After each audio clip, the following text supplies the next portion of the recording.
नमस्कार, मैं हूं आपके साथ प्रीति रघुनंदन। क्रूज ड्रग्स केस में सियासत लगातार गर्माती जा रही है। आज सुबह एनसीपी नेता नवाब मलिक ने प्रेस कॉन्फ्रेंस कर एनसीबी अधिकारी समीर वानखेड़े पर नए आरोप लगाए हैं। नवाब मलिक ने दावा किया है कि समीर वानखेड़े जो जूते पहनते हैं उसकी कीमत 2 लाख रुपए है और उनके शर्ट की कीमत 50,000 रुपए से ज्यादा है। उन्होंने सवाल किए कि इतने महंगे कपड़े पहनने के लिए आखिर समीर वानखेड़े पैसे कहां से लाते हैं, जिसका जवाब देने समीर वानखेड़े की बहन सामने आई। उन्होंने दावा किया कि उनका भाई एक ईमानदार टैक्स पेयर है और वो जो कपड़े पहनते हैं उनमें से ज्यादातर उनकी मां ने गिफ्ट किए हैं।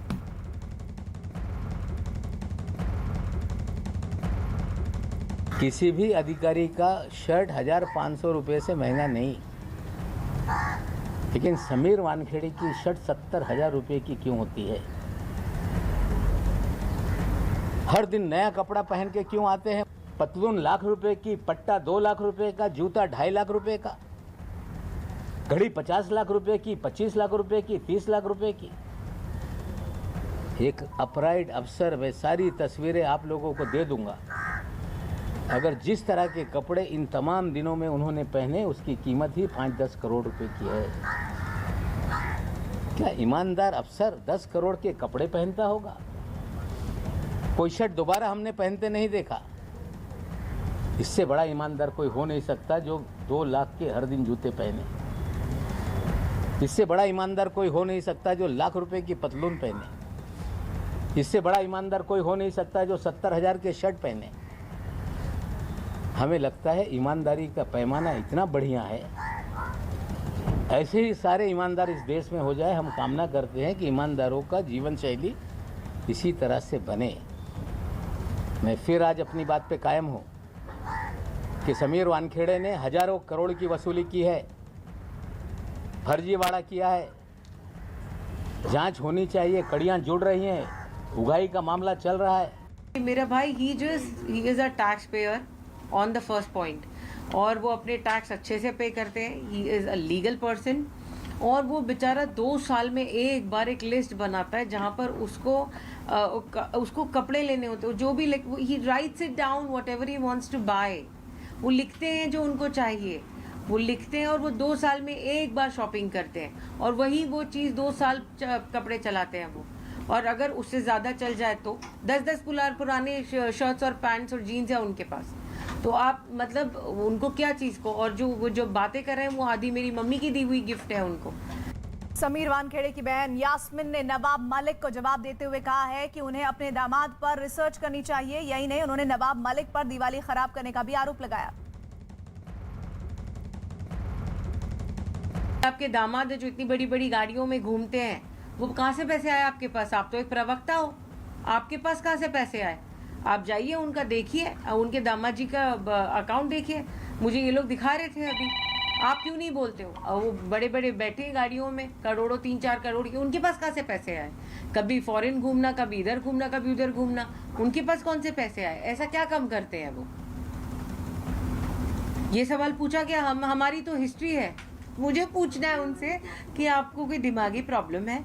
आपने इतना वक्त अगर अपने दामाद की रिसर्च में लगा लिया होता ना, तो आज आप काफी कामयाब होते। आपने गलत जगह अपनी बेटी की शादी नहीं की होती। नवाब मलिक जी को बोलिए कि जाएं, उनका वैसे भी एनालिटिक टीम और रिसर्च टीम तो बिल्कुल घटिया है, स्तर के नीचे बात करता है। ये हिंदी फिल्मों के कोई डायरेक्टर से कम नहीं है। ये कुछ भी बनाते हैं, कुछ भी अगर उन्हें नहीं मिला, कोई अगर उनको सवाल या जवाब का सही से कोई नहीं मिला, तो उन्हें नया मुद्दा रोज उठाना है, सबके त्यौहार खराब करने हैं, सबको अपने आप को लाइमलाइट में लाना है। पता नहीं उनका रीजन क्या है, वेंदिता है, पता नहीं। नवाब मलिक के लगाए आरोपों के बाद समीर वानखेड़े ने भी उन्हें जवाब दिया है और इस मामले में समीर वानखेड़े ने न्यूज 18 से फोन पर बात की और अपने ऊपर लगाए सारे आरोपों को सिरे से खारिज किया। फोन पर बातचीत में उन्होंने बताया कि नवाब मलिक ने किस तरह से महंगे कपड़े पहनने वाले आरोप उनके सिर्फ अफवाह हैं और कुछ नहीं है। उन्होंने ये भी कहा कि उनकी बहन के जरिए उन्हें फंसाने की कोशिश की गई थी और इसके लिए सलमान नाम के एक ड्रग्स पेडलर का इस्तेमाल भी किया गया। समीर वानखेड़े से पहले नवाब मलिक ने देवेंद्र फडणवीस के आरोपों का भी जवाब दिया। कल देवेंद्र फडणवीस ने दावा किया था कि नवाब मलिक के अंडरवर्ल्ड से संबंध है और इसी का जवाब देते हुए नवाब मलिक ने कहा कि उनके अंडरवर्ल्ड से संबंध नहीं है और कोई इसे साबित कर दे तो वो इस्तीफा देने के लिए तैयार हैं। यही नहीं, उन्होंने ये भी कहा कि उन्होंने जो आरोप देवेंद्र फडणवीस पर लगाए हैं वो सबूतों के आधार पर लगाए हैं।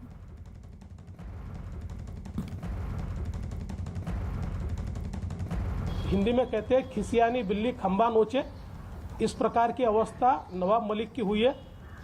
लेकिन मैं इतना ही कहना चाहता हूँ, अब उन्होंने एक फुलझड़ी जलाई है तो बम तो फूटेगा और दिवाली के बाद फूटेगा, और दिवाली के बाद नवाब मलिक इनके अंडरवर्ल्ड के साथ क्या संबंध है इसके सबूत मैं आपको भी दूंगा और राष्ट्रवादी कांग्रेस पार्टी के जो अध्यक्ष है श्री शरद पवार जी, इनको भी मैं वो सबूत दूंगा। कल देवेंद्र जी ने ये कहा कि मैं दिवाली के बाद बम फोड़ूंगा। आपको इंतजार करने की जरूरत नहीं है। कहा गया कि नवाब मलिक के अंडरवर्ल्ड कनेक्शन है। 62 साल का जीवन इसी मुंबई शहर में बीता। किसी माई के लाल में हिम्मत नहीं कि नवाब मलिक किसी अंडरवर्ल्ड से जुड़ा हुआ है, ये कभी उंगली भी उठाकर मेरे तरफ दिखा सके। ये कहना कि जिनके अपने घर शीशे के हों औरों पे पत्थर नहीं मारते, मेरे पास कोई शीशे का घर नहीं, ना मेरे पास कोई शीश महल है। और नवाब मलिक के फडणवीसों पर लगाए गए आरोपों पर बीजेपी ने भी हमला किया है। बीजेपी नेता आशीष शेलार ने कहा है कि किस तरह से वो झूठी बातों को बता रहे हैं, लेकिन सच जरूर एक दिन सामने आएगा और दिवाली के बाद जो बम फूटेगा उससे पर्दाफाश नवाब मलिक का हो जाएगा। मेरे साथ बीजेपी नेता आशीष शेलार हैं, मैं सीधे उनसे बात करता हूं। आशीष जी, जिस तरीके का आरोप नवाब मलिक लगा रहे हैं, खासकर देवेंद्र जी को लेकर कह रहे हैं कि वो गृह मंत्री भी थे 5 साल, कह रहे हैं कि उनके साथ अगर अंडरवर्ल्ड के कनेक्शन थे तो उन्होंने जांच क्यों नहीं कराई? जांच तो होगी, बम तो फूटेगा, फूटने वाले बम के पहले डर क्यों? और अंतर्राष्ट्रीय गुनहगारों के साथ नवाब मलिक जी के संबंध है और उसको उजागर करने की बात देवेंद्र जी ने की है तो उजागर होगी, तब भी होगी और आज भी होगी। कुछ सीसीटीवी को लेकर के भी उन्होंने इशारा दिया कि एक 5 स्टार होटल में ड्रग्स की पार्टियां चल रही थी, 15-15 लाख रुपए की टेबल थी। भाई तब ये जानकारी क्यों नहीं दी? और आज आपके पास एजेंसी है तो उसकी जांच जरूर करे। कोई भी ड्रग पार्टी अगर होती है तो उसके ऊपर कड़ी कार्रवाई होनी चाहिए। एक आशंका का, भय का वातावरण निर्माण करके किसी को बदनाम करने का काम नवाब मलिक जी जो आपके मन में है वो सफल नहीं हो सकता। भारतीय जनता पार्टी की ड्रग्स के खिलाफ की लड़ाई ये तेज है और तेज होगी। ड्रग्स को लेकर के बीजेपी के साथ संबंध जोड़ना, खास करके 2 दिनों से लगातार कहना कि बीजेपी भाई जिसके घर में ही ड्रग्स पेडलर का आरोपी हो वो खुद के शीशे में अपना चेहरा देके दूसरे पर क्या आरोप करे? नवाब मलिक और देवेंद्र फडणवीस के बीच आरोपों की जंग चल रही है और इस बीच शिवसेना नेता संजय राउत ने फडणवीस पर निशाना साधा और उन्हें दिवाली से पहले ही बम फोड़ने की नसीहत दे डाली। कल फटाखे के ऊपर बहुत जगह पर बैन है, निर्बंध है फटाखे फोड़ने को, तो पूरा माहौल खाली है। फटाखे कहाँ बज रहे? तो अभी बजा दीजिए फटाखे। मलिक साहब ने कहा है, नवाब मलिक जी ने, दिवाली खत्म होने का इंतजार करने की जरूरत नहीं है। अगर आपके पास बम है तो आप फोड़ दीजिए, नहीं तो आपके हाथ में फूट जाएगा। और जम्मू कश्मीर में बीजेपी नेता और पूर्व एमएलसी विक्रम रंधावा के खिलाफ अलग अलग धाराओं में जम्मू कश्मीर में एफआईआर दर्ज हुई है। जम्मू कश्मीर पुलिस ने रंधावा पर धार्मिक भावनाओं को ठेस पहुंचाने का आरोप लगाया है। रंधावा का एक वायरल वीडियो सामने आया है जिसमें T20 विश्व कप में भारत की हार पर जश्न मनाने वालों के खिलाफ उन्होंने बेतुका बयान दिया। भारतीय जनता पार्टी ने रंधावा से 48 घंटे के अंदर इस पर पूरे मामले की सफाई मांगी और पार्टी के वरिष्ठ नेताओं ने इसकी निंदा भी की।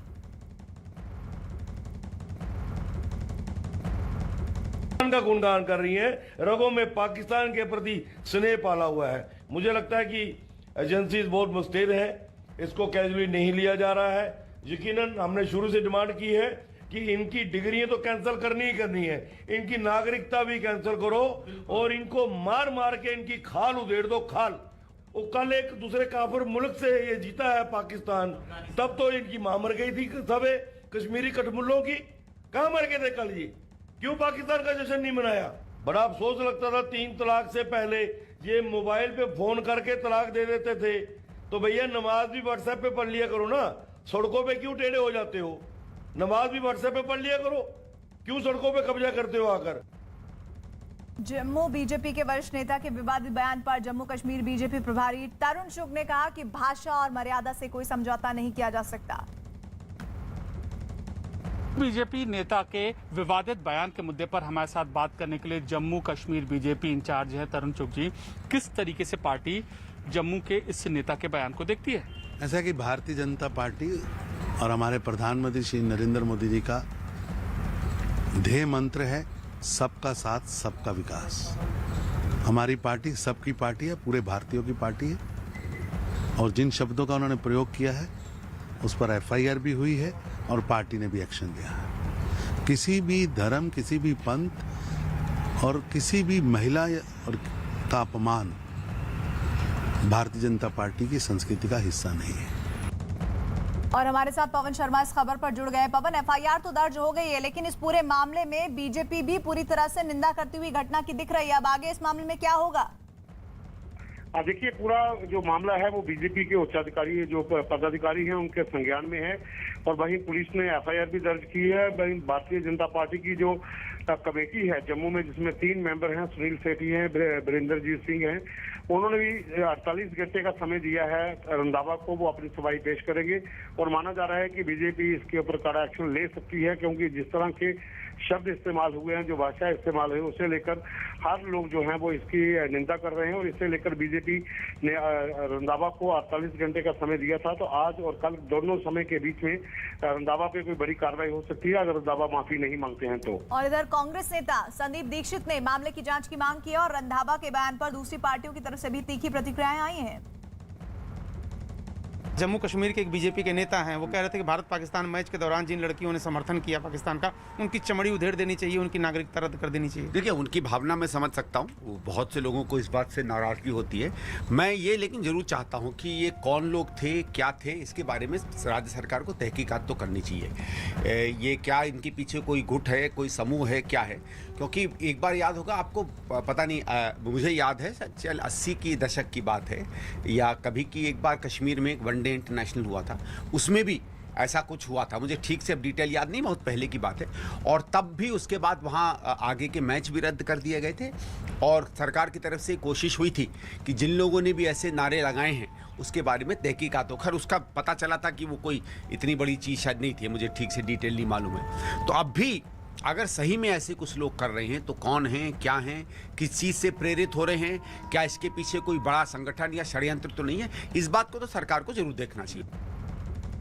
भारतीय जनता पार्टी के नेता रंधावा ने जिस तरीके से अल्पसंख्यक समुदाय के लोगों का अपमान किया है और खासकर महिलाओं को जो अपशब्द उन्होंने कहे हैं, उसके लिए उनको माफी मांगनी पड़ेगी, अन्यथा कांग्रेस जम्मू कश्मीर के अंदर और पूरे देश के अंदर इसका विरोध करेगी। जिस तरीके से भारतीय जनता पार्टी अपनी मानसिकता दिखाती है, इस तरह से घृणा भरे अभियानों को देखकर हम चाहेंगे कि भारतीय जनता पार्टी रंधावा के खिलाफ सख्त कार्रवाई करे।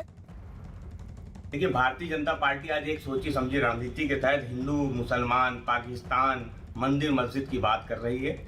आज महंगाई पे भारतीय जनता पार्टी बात नहीं करना चाहती, आज किसान पे भारतीय जनता पार्टी बात नहीं करना चाहती, आज रोजगार पे भारतीय जनता पार्टी बात नहीं करना चाहती, आज भुखमरी पे भारतीय जनता पार्टी बात नहीं करना चाहती। भारतीय जनता पार्टी चाहती है कि कुछ राज्यों में जो होने वाले चुनाव हैं उससे पहले भारतीय जनता पार्टी हिंदू, मुसलमान, पाकिस्तान, मंदिर मस्जिद तक मुद्दों को सीमित करना चाहती है। जिस किस्म की शब्दावली का इस्तेमाल विक्रम रंधावा जी ने किया है और जिस तरीके से मुस्लिम समुदाय के सेंटिमेंट्स को उन्होंने हर्ट किया है और पर्टिकुलरली हमारी माँओं, बहनों और हमारी बच्चियों के बारे में जो लफ्ज़ उन्होंने इस्तेमाल किए हैं, उसको मैं स्ट्रांगली कंडेम करता हूं। और दूसरी बात, उन्होंने नमाज और सड़कों पे कब्जा करना, इस किस्म के अल्फाज जो उन्होंने इस्तेमाल किए हैं वीडियो में, ये एक हेट स्पीच है। आईजी साहब, आप जरूर इस वीडियो का संज्ञान लीजिए। भारत के अपने शॉर्ट वीडियो शेयरिंग ऐप चिंगारी ने क्रिप्टो सोशल टोकन गारी के साथ क्रिप्टो करेंसी बाजार में धमाकेदार कदम रखा है। सुपरस्टार सलमान खान गारी के ब्रांड एम्बेसडर है। चिंगारी ऐप भारत में खासा लोकप्रिय हो रहा है और सोशल मीडिया कैटेगरी में बेस्ट ऐप का खिताब भी पा चुका है। गारी का इस्तेमाल भविष्य की इन ऐप करेंसी के साथ साथ गवर्नेंस टोकन के तौर पर भी हो सकता है। आइए जानते हैं प्रियंका से, जो एक इन्फ्लुएंसर हैं। गारी भारत का पहला सोशल टोकन है जो स्पेशली शॉर्ट वीडियो क्रिएटर्स के कंटेंट मोनेटाइजेशन के लिए डिजाइन किया गया है। मतलब हमारे बनाए हुए कंटेंट चिंगारी पे मोनेटाइज होंगे, जिसके लिए हमको गारी टोकन मिलेगा, जिसके जरिए हम ब्लॉकचेन मार्केट में एंट्री कर सकते हैं।